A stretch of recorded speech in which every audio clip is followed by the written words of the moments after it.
오늘 설교 제목은 에덴의 동쪽입니다. 혹시 옛날 영화가 생각나시는 분들 계실지 모르겠습니다. 이 영화는 1957년에 상영된 영화였어요. 호랑이 담비패던 시절이죠. 그런데 그 제임스 딘이라는 아주 매력적인 배우가 이때 신인으로 나와서 아주 그냥 여인들의 마음을 심쿵하게 했던 그런 영화였습니다. 그러나 내용은 엮이는 가정에서 자란 그 두 형제, 형과 아와의 다툼이었던 것 같습니다. 아마도 창세기 4장을 염두에 두고 만든 영화가 아니었나 싶습니다. 그런 차원에서 오늘 창세기 4장은 에덴의 동쪽 영화의 원조라고도 할 수 있죠. 창세기 4장에서 무슨 일이 일어났는지 함께 살펴보도록 하겠습니다. 우리가 창세기 3장까지 공부했는데요. 창세기 3장은 아담과 하와가 에덴에서 쫓겨나는 것으로 끝이 납니다.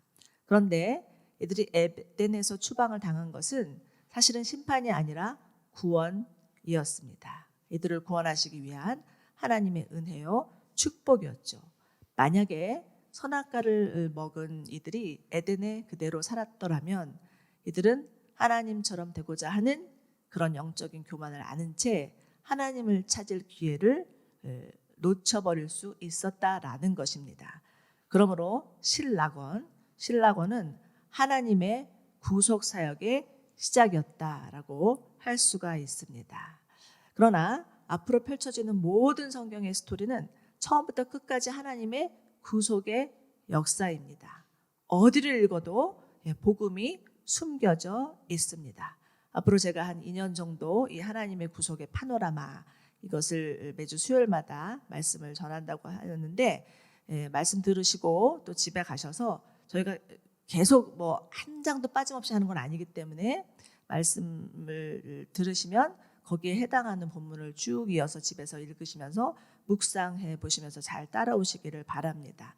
그러할 때 우리의 생각이 바뀌고 우리의 중심이 바뀌는 그러한 역사가 일어날 것입니다. 그래서 정말 우리가 하나님 중심으로 사는 저희 모두 되기를 소망합니다. 우리 옆에 분에게 한번 이렇게 좀 격려해 주시면 좋을 것 같습니다. 하나님 중심으로 사십시오. 하나님 중심으로 사십시오. 네. 그래서 정말 우리한테 이렇게 꾹 찌르면 뭐가 나와야 되느냐? 예수가 나와야 돼요. 복음이 나와야 돼요. 네. 그래서 정말 무엇을 하든 무슨 생각을 하든 어디를 가든 우리 안에 예수로 복음으로 똘똘 뭉쳐지기를 간절히 소망합니다. 네. 하나님께서 이 범죄한 아담과 하와를 내어 쫓으면서 하신 말씀은 너는 흙이니 흙으로 돌아갈지니라 이렇게 말씀하셨습니다. 원래 인간은 흙으로 지어진 존재이죠. 거기에 하나님께서 생기를 불어넣으시니까 생명체가 되었습니다. 이것을 말하자면 하나님과 교제할 수 있는 영적인 존재가 되었다라는 것입니다. 그런데 선악과를 먹음으로 인해서 하나님과의 관계가 끊어진 것이죠. 이 말은 생기가 결국은 사라지고 흙만 남았다라는 뜻입니다. 그런데 흙은 원어상으로 보면 먼지라는 뜻입니다. 즉 하나님과 단절되니 먼지 같은 존재가 되었다라는 거죠. 여러분 화정터에 가면 정말 아무리 유명하고 권세 있는 사람이라 할지라도 한 줌 재가 나오는 것을 볼 수가 있습니다. 하나님의 생기가 빠진 인간은 영적인 존재에서 물질적인 존재로 전락하게 되었다라는 것입니다. 그러나 너무나 감사하게도 하나님이 에덴에서 추방할 때 그냥 추방시킨 것이 아니라 가죽옷을 입혀주셨죠. 가죽옷은 무엇입니까? 지난주 설교 때 말씀드렸죠. 하나님께서 친히 제사장이 되어주셔서 그들의 죗값을 담당할 희생 제물을 가지고서 제사를 드리셨다라는 말이기도 합니다. 그렇기 때문에 에덴에서 추방당한 아담과 하와가 이제부터 하나님과의 이런 끊어진 관계를 다시 회복하기 위해서는 그들의 죄를 대신해서 담당할 희생 제물이 있는 제사를 드려야만 했다라는 것입니다. 이것이 하나님과의 단절된 관계를 회복할 수 있는 유일한 길이었다라는 거죠. 그런데 오늘 본문 가인과 아벨의 제사는 정말 이 끊어진 하나님과의 관계를 어떻게 해결할 것인가, 그것을 보여줍니다. 그런데 오늘 1절과 2절 한번 보십시오. 1절과 2절에서는 아담과 하와가 낳은 아들이 이름이 나오는데 가인과 아벨이었습니다. 하와는 가인을 낳고서 여호와의 도우심으로 내가 아들을 얻었다라고 고백합니다. 이것은 하나님이 하와에게 생명 낳는 축복을 주셨다라는 것이죠. 어쩌면 이들은 자신의 죄를 짓고 나서 더 이상 정말 우리는 죽을 수밖에 없는 존재가 되었기 때문에 과연 생명을 낳을 수 있을까라는 의문을 가졌을 수도 있지만 하나님이 이 생명 낳는 축복을 주셨다라는 것입니다. 그러나 하와는 정말 아기를 낳으면서 출산하는 고통을 감수해야 됐겠죠. 이 하와는 너무나 그 지독한 그런 해산의 수고를 겪으면서 아마 그 입에서 터져 나오는 고백은 하나님의 도우심으로 내가 아들을 얻게 되었습니다 라는 고백이었을 것입니다. 어쩌면 하와의 마음 가운데 이 가인이야말로 에덴에서 있었던 모든 상실을 보상해 줄 수 있는 그런 아들이지 않을까라는 기대를 했을지도 모른다는 것입니다. 그러나 날이 갈수록 하와는 에덴을 떠난 삶 가운데서 느껴지는 외로움, 공허함, 허무감을 느낍니다. 그래서 그 다음에 낳은 아들의 이름이 아벨이었습니다. 아벨의 이름의 뜻은 공허, 허무라는 뜻입니다. 유진 피러스 목사님은 이런 말씀을 하셨어요. 인간에게는 누구나 하나님으로만 채워져야 하는 공간이 있다. 예, 하나님을 떠난 인간의 본질적인 외로움 말하는 것이죠. 제 아무리 많은 것을 소유했다 할지라도 하나님이 함께 하시지 않으면, 우리 안에 하나님이 계시지 않으면 외롭고 공허할 수밖에 없는 게 인생이라는 것입니다. 자, 이제 가인과 아벨은 점점 자라서 자기의 일을 갖게 됩니다. 가인은 농사하는 자였고 아벨은 양치는 자였죠. 직업을 보면 그 사람의 기질이나 성향을 알 수 있듯이 이들은 달라도 너무 달랐던 것 같습니다. 태생적으로 서로 맞지 않는 그런 형제였던 것도 같습니다. 저도 아들만 셋인데요. 정말 제 뱃속에서 낳은 아들이 맞을까 할 정도로 아이들 셋이 아주 정말 아롱이다롱이입니다. 그렇게 다를 수가 없습니다. 그런데 어느 날이었습니다. 이들이 하나님께 드린 제사로 인해서 문제가 발생하는데 4절과 5절입니다. 예, 함께 읽어볼까요? 시작. 아벨은 자기 양떼의 첫 새끼와 양떼의 기름을 제물로 가져왔습니다. 여호와께서 아벨과 그 제물을 인정하셨으나 가인과 그의 제물은 인정하지 않으셨습니다. 여기까지요. 네. 기껏 제사를 드렸는데 어느 제사는 받으시고 어느 제사는 받지 않으시겠다는 것입니다. 여러분, 우리가 만약에 수요일마다 예배 드리기 위해서 정말 먼 길을 마다하고 꽃단장하고 이렇게 오셨는데 하나님이 예배를 받지 않으시겠다 이러면 어떠시겠어요? 얼마나 속상하고 얼마나 억울하시겠습니까? 무엇이 문제였을까요? 하나님이 곡식보다 육식을 더 좋아하시는 걸까요? 그러나 제물의 문제는 아니었습니다.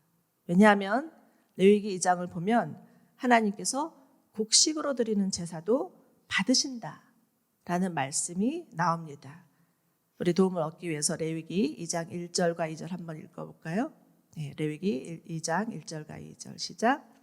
만약 사람이 여호와께 곡식으로 예물을 가져오려면 고운 가루가 그의 예물이 되어야 한다. 그는 그 위에 올리브 기름을 붓고 유향을 얻어 아론의 자손과 제사장들에게 가져가야 한다.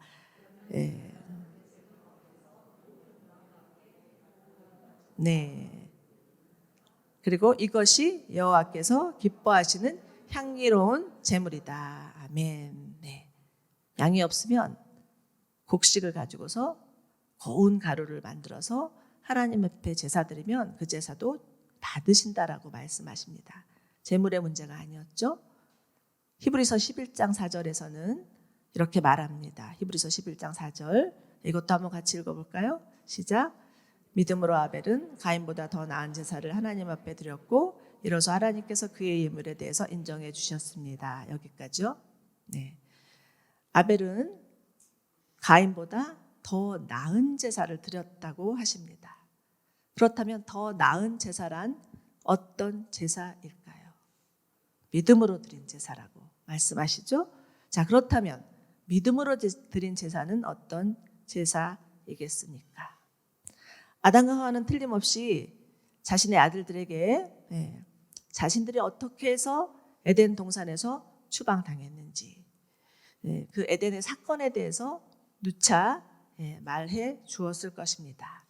그리고 그들이 입은 가죽옷 그것을 보여주면서 하나님께서 그들에게 베푸신 은혜에 대해서도 전해 주었을 것입니다. 단절된 하나님과의 관계를 맺기 위해서는 반드시 희생 제물이 있어야 한다는 것도 말해 주지 않았을까요? 가인과 아벨은 그들이 저지른 죄를 사함받기 위해서는 누군가가 무엇인가가 대신 자신들을 담당해야 한다는 것도 귀에 못이 박히도록 들었을 것입니다. 그런데 오늘 본문을 보면 가인은 부모의 말을 염두에 두지 않았던 것 같습니다. 그냥 자신이 열심히 노력해서 얻은 수확물 그것을 하나님 앞에 드리면 하나님이 기뻐하시겠지 이렇게 생각했던 것 같습니다. 하나님 보세요. 제가 이렇게 열심히 일해서 수확한 농작물 가져왔잖아요. 잘했죠? 아마도 가인은 자신의 수고와 노력을 스스로 가상히 여기면서 하나님께 그 수확물을 내놓았을 것 같습니다. 그러나 아벨은 달랐습니다. 아벨은 자기가 가지고 있는 양 중에서 가장 깨끗하고 가장 흠이 없는 것을 골라서 첫 새끼를 잡아서 하나님 앞에 드리면서 하나님, 저희가 하나님께 범죄했습니다. 하나님이 만드신 그 아름다운 동산에서 얼마든지 하나님과 동행하며 즐겁게 살 수 있었는데 우리의 죄 때문에, 우리 부모의 죄 때문에, 나의 죄 때문에 이렇게 이 지경이 되었습니다. 우리의 죄를 용서하여 주옵소서라고 간절한 마음을 가지고서 그 양을 잡으며 그 양의 그 피를 주님 앞에 드리며 제사를 드렸을 것입니다.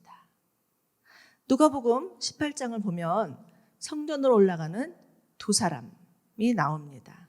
한 사람은 바리새인이었고 한 사람은 세리였습니다.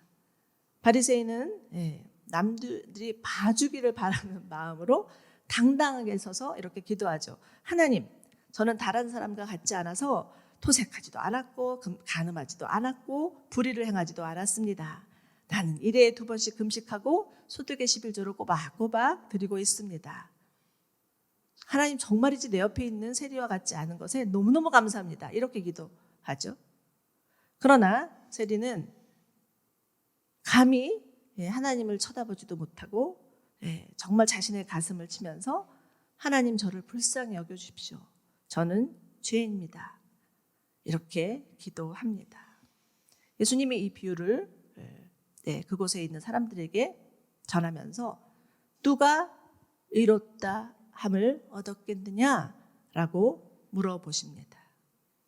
여러분, 가인의 제사는 다분히 자신의 공로가 들어간 제사였습니다. 그러나 아벨의 제사는 하나님의 긍휼과 자비를 구하는 제사였다는 거죠. 가인의 제사는 자기중심적인, 지극히 인본주의적인 제사였습니다. 그러나 아벨의 제사는 하나님 중심, 신본주의적 제사였다라는 것입니다. 여러분, 하나님이 누구의 제사를 받으시겠습니까? 누구를 의롭다 하시겠습니까? 참 예배란 무엇이라고 생각하십니까? 하나님은 자신이 정말 죄인인 것을 인정하고 우리의 공로가 아닌 예수 그리스도의 보혈의 공로에 의지해서 하나님 앞에 나아가는 예배를 받으시는 겁니다. 자신의 공로를 자랑하면서 자신의 의로 드리는 예배는 받지 않으신다 라고 말씀하시는 거죠. 여러분 정말 죄송한 말씀이지만 이렇게 교회에 나와서 앉아있다고 해서 하나님이 다 받으신다고 말할 수는 없습니다. 매주 빠지지 않고 꼬박 헌금도 하고 봉사도 열심히 한다고 해서 하나님이 꼭 받으시려는 보장도 없습니다. 이렇게 열심을 냈는데 하나님이 받지 않으신다면 오늘처럼 날씨 좋은데 차라리 놀러 가는 게 낫지. 왜 여기에 앉아 있겠습니다. 그런데 하나님은 이사야서 1장 11에서 13절을 보시면 이런 말씀하십니다. 나는 정말 너희들이 아무리 많은 재물을 가지고 왔다 할지라도 그것 때문에 지긋지긋하고 지겹다. 양의 번제나 살찐 짐승의 기름도 나는 싫다. 나는 기쁘지 않다. 더 이상 헛된 재물 가지고 오지 말아라. 재물 타는 냄새도 역겹다. 이러시면서 하나님께서 자신의 마음을 펼쳐 보이시는 거죠. 마음은 없고 형식만 남은 예배, 껍데기만 남은 예배, 무엇보다 예수 그리스도의 십자가의 공로가 없는 예배, 이 예배는 하나님이 받지 않으시겠다라고 말씀하신다는 것입니다. 여러분 우리의 예배는 어떻습니까? 우리의 예배는 철저히 예수 그리스도께 초점이 맞추어져 있어야 합니다. 하나님 우리는 정말 용서받은 죄입니다. 예수 그리스도의 십자가의 피 흘리심으로 인해서 구원받았음을 믿습니다. 그렇기 때문에 남과 비교하거나 판단하지 않고 오직 하나님이 우리에게 베푸신 은혜에 감사합니다라고 눈물 짓는 예배, 그 예배를 주님이 받으신다라는 것입니다. 네. 예배에 예수님의 십자가가 없이 자기 의로 드려지는 예배는 얼마든지 하나님이 받지 않으시는 인본주의적 예배로 전락할 수 있음을 주의하시기 바랍니다. 네. 자, 그런데 이 가인의 반응은 어땠습니까? 5절을 보시면 가인은 동생이 드린 예배는 받으시고 자신의 예배를 받지 않으셨다고 생각하면서 몹시 화가 났다라고 표현하고 있습니다. 근데 사실 이것이 화를 낼 문제인가요? 하나님이 정말 왜 내 제사를 받지 않으셨는지 하나님 앞에 묻고 자신의 잘못을 고쳐야 하는 게 마땅한 거죠. 우리는 여기서 정말 지극히 인간의 자기중심성, 죄성을 보게 됩니다. 인간의 죄의 본질은 무엇입니까? 자기중심성이에요. 자기가 세상이 자기중심으로 돌아가는 거죠. 마치 가인은 지금 자신이 하나님인 양 굴고 있습니다. 하나님이 내 제사를 받지 않으셔? 이렇게 생각하는 것입니다. 이때 하나님은 가인에게 물으십니다. 6절이죠. 왜 화가 났느냐? 왜 고개를 떨구었느냐? 정말 네가 옳다면 왜 얼굴을 들지 못하느냐? 라고 말씀하시죠. 그러면서 하나님께서 가인에게 경고하십니다. 그러나 내가 옳지 않다면 죄가 문 앞에 도사리고 있을 것이다. 죄가 너를 지배하려 하나 너는 죄를 다스려야 한다. 라고 말씀하십니다. 여러분, 죄가 문 앞에 도사리고 있다.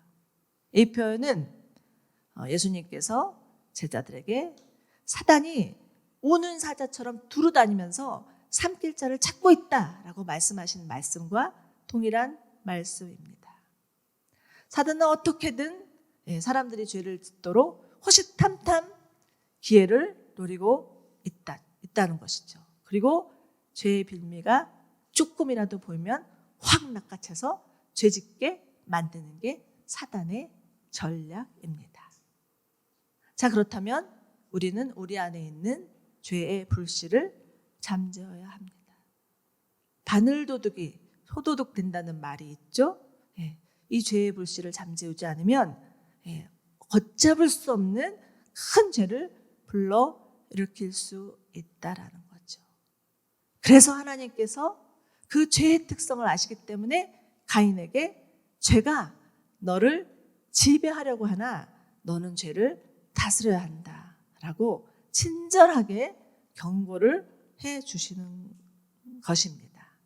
그런데 하나님이 이 말씀을 가인에게 하신 말씀과 또 하와가 선악과를 먹은 후에 하신 말씀과 그 구조가 동일한 것을 주의해서 보셔야 합니다. 창세기 3장 16절 보시면 하나님께서 하와에게 너는 남편을 지배하려 하나 그가 너를 다스릴 것이다 이렇게 말씀하시죠. 같은 구조죠. 죄가 너를 지배하려고 하나 너는 죄를 다스려야 한다. 너는 남편을 지배하려고 하나 그가 너를 다스릴 것이다.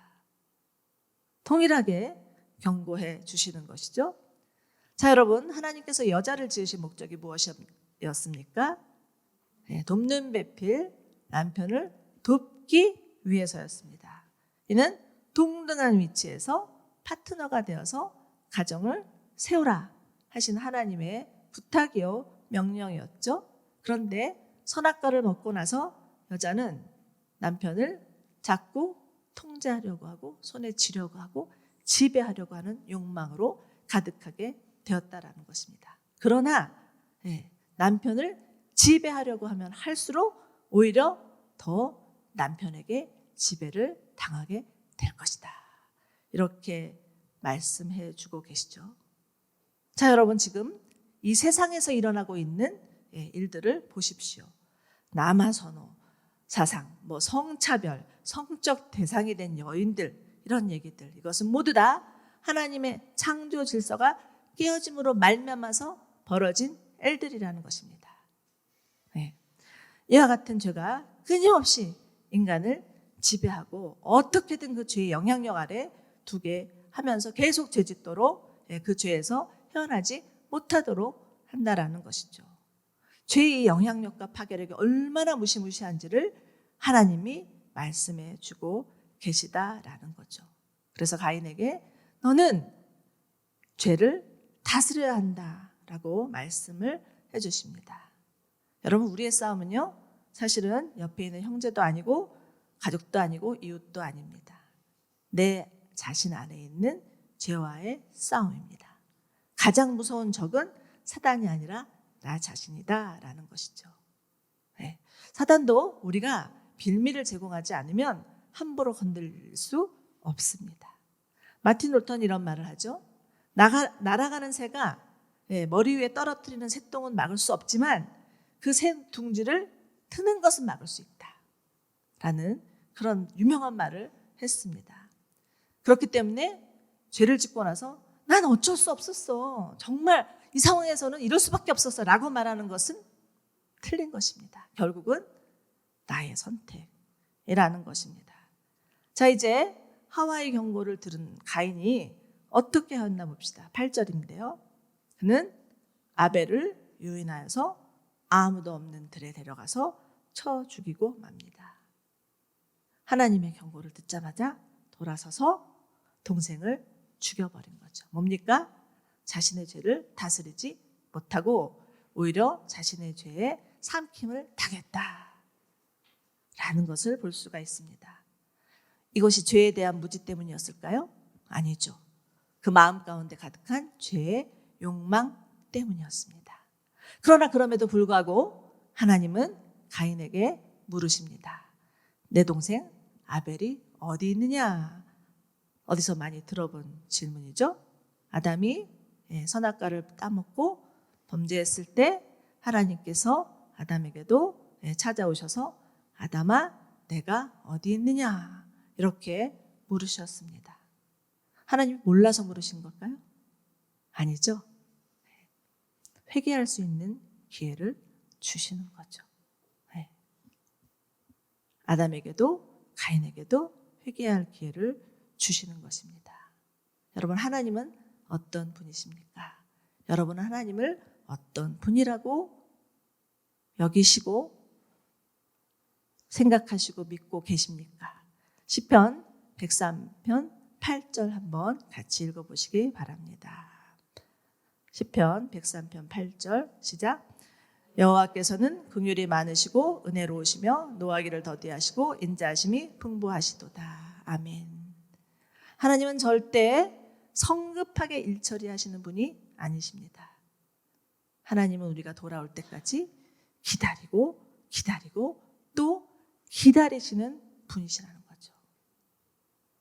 하나님께서 소돔과 고모라를 멸하였던 그런 시기는요, 그들의 죄악이 관영할 때, 그들의 죄악이 극에 달할 때였습니다. 이것은 무엇입니까? 그 기간을 유보해 주신 거죠. 하나님이 그들에게 너희의 죄가 무엇인지를 깨닫고 돌아오라 기다리셨던 것입니다. 그런데 이 가인의 반응은 어땠습니까? 9절입니다. 모릅니다. 내가 동생을 지키는 사람입니까? 모릅니다. 절대 모릅니다. 이렇게 말하고 있습니다. 딱 잡아떼는 거죠. 부전자전. 아담과 똑같은 반응을 보이고 있습니다. 아담 뭐라고 했습니까? 난 아닙니다. 하나님께서 함께 하라고 주신 저 여자 때문에 이렇게 말하고 있죠. 여러분, 죄는 이처럼 답습됩니다.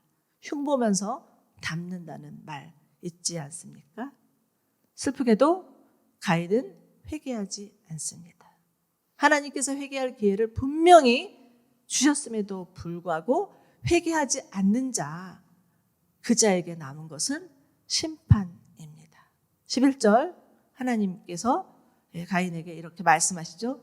내 동생의 피를 받은 땅으로부터 저주를 받을 것이다. 이것이 가인에게 내려진 저주였습니다. 하나님은 아담과 하와가 범죄했어도 저주하지 않으셨어요. 그런데 지금 가인에게는 저주하고 계십니다. 그래서 우리 다시 3장으로 돌아갈 필요가 있어요. 자, 아담이 지은 죄의 결과는 무엇이었나요? 3장 17에서 18절 말씀 함께 읽어볼까요? 내가 내 아내의 말을 듣고 내가 내게 명령해 먹지 말라고 말한 나무의 알마를 먹었으니 너 때문에 땅이 저주를 받을 것이다. 내가 일평생 수고해야 땅에서 나는 것을 먹을 것이다. 땅은 내게 가시덤불과 엉겅퀴를 내고 너는 밭의 식물을 먹을 것이다. 자, 잘 보세요. 지금 아담이 지은 죄의 결과는 땅이 저주를 받는 것이었습니다. 네. 에덴 동산에서 아담은 땅을 경영하는 자, 땅을 다스릴 수 있는 자였습니다. 아담이 원하는 대로 땅의 풍성한 소산을 맘대로 먹을 수 있었습니다. 그러나 선악과를 먹은 후에는 일평생 죽도록 피땀 흘려 수고해야 겨우 먹을 수 있었습니다. 왜냐? 땅의 저주를 받아서 가시덤불과 엉겅퀴를 내기 때문이었죠.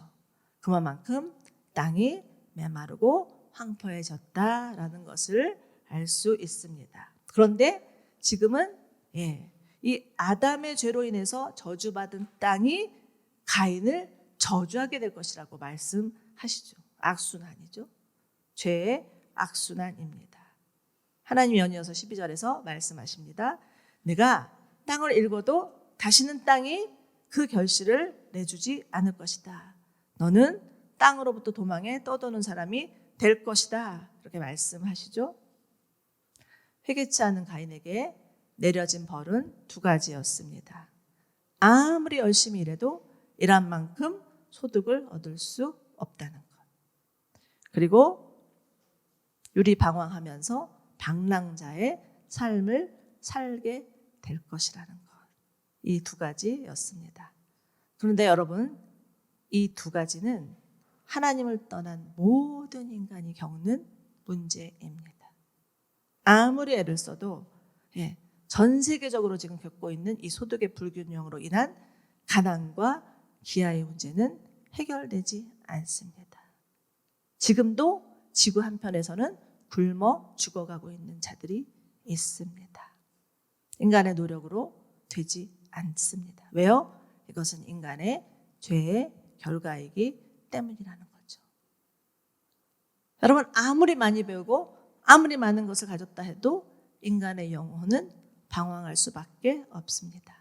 하나님을 만날 때까지 인간은 영혼의 방랑자로 살 수밖에 없다라는 것입니다. 어떻게 해결해야 하겠습니까? 가인은 하나님으로부터 들은 이 심판의 소리를 듣고 나서야 겨우 두려워집니다. 자기가 한 짓이 있기 때문에 정말 본인도 똑같이 당할지도 모른다는 그런 공포감이 마음 가운데 남아 있는 거죠. 그래서 하나님께 정말 하나님, 제가 벌이 너무 무거워서 견딜 수 없습니다. 만나는 사람마다 다 나를 죽일 것 같아서 두렵습니다. 라고 고백하죠. 여러분, 가인은 하나님을 떠난 모든 인간의 대표입니다. 두려움이 있고 죽음의 공포가 있고 그 영혼이 방황하고 이런 실존적인 두려움, 실존적인 영혼의 방황. 아무리 이 두려움과 방황을 메꾸고자 낮은 짓을 다 한다 할지라도 그러면 그럴수록 더 두렵고 더 방황하는 게 하나님을 떠난 인간의 모습이라는 것입니다. 하나님은 그러나 이 울부짖는 가인에게 말씀하십니다. 15절인데요. 같이 읽어볼까요? 시작. 그렇지 않을 것이다. 누구든 가인을 죽이는 자는 7배로 복수를 당할 것이다. 그리고 여호와께서 한 표를 주셔서 누구를 만나든 그가 가인을 죽이지 못하게 하셨습니다. 여러분, 이 구절에서 하나님의 사랑, 하나님의 자비, 하나님의 긍휼이 느껴지십니까? 가인은 동생을 죽였어요. 그리고 하나님이 아무리 경고하셔도 듣지 않았어요. 그럼에도 불구하고 하나님께서 가인에게 오셔서 그렇지 않아. 내가 너를 지켜줄 거야. 라고 말씀해 주신다는 거죠. 여러분, 이 음성은 가인뿐만 아니라 하나님을 떠난 모든 우리 인간들에게 들려주시는 하나님의 음성이라는 거죠. 아무리 잘못해도 끝까지 당신의 사랑하는 하나님의 손으로 지은 자들이 정말 하나님의 사랑 안에 돌아올 수 있기를 바라는 하나님 아버지의 마음이 담겨져 있다라는 거죠. 하나님 말만 하시지 않고 가인에게 무언가를 주시는데 여기서는 표라고 나오고 있습니다. 영어로 보면 마크예요. 뭐 이것 때문에 뭐 신학자들 또 말들이 많아요. 이거는 무슨 이마에 무슨 문신 같은 표다 이러기도 하고 여러 가지 많은 해석이 있지만 중요한 것은 가인이 동생을 죽였지만 다른 사람이 가인을 죽이는 일은 금했다. 함부로 가인을 죽인 일은 하나님이 막으시겠다라는 하나님의 보호하심, 하나님의 지키심, 하나님의 살피심이라는 것입니다. 그런데 17절 보십시오. 17절 보시면 그 후 가나안은 여호와 앞을 떠나서 에덴의 동쪽 놋 땅에 살게 되었습니다. 여러분, 이 구절에서 가인은 여호와 앞을 떠나. 아무리 봐도 너무나 안타깝고 슬픈 구절입니다. 신약에 가면 데마가 하나님을 세상을 사랑하여서 나를 떠났고라고 바울이 고백하죠. 네. 하나님이 아무리 하나님의 사랑을 보여주시고 하나님의 긍휼을 베풀어 주셔도 하나님을 떠나는 자들이 있다라는 것입니다. 지금 가인이 거한 곳은 에덴의 동쪽 놋이었습니다. 이 놋은 쉼이 없는 방랑자라는 뜻입니다. 그리고 가인은 그 두려움에 자신이 스스로 커버하고자 자기가 자신을 방어하고자 성을 쌓습니다. 이것이 오늘 이야기의 결론입니다. 그렇게 하나님을 떠난 인간, 두려움과 방황과 죽음의 공포 가운데 사는 인간, 이들의 운명은 과연 어떻게 되겠습니까? 그런데 이사야서 4장 9장 2절 같이 함께 보겠습니다. 같이 읽을까요? 시작.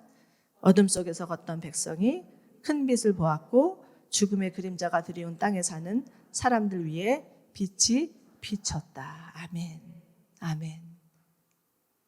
예수 그리스도께서 흑암에 사는 백성들, 어둠 가운데 걷던 백성들, 죽음의 그림자가 드리운 땅에 오셨다라는 것입니다. 생명의 빛으로 오셨다라는 거죠.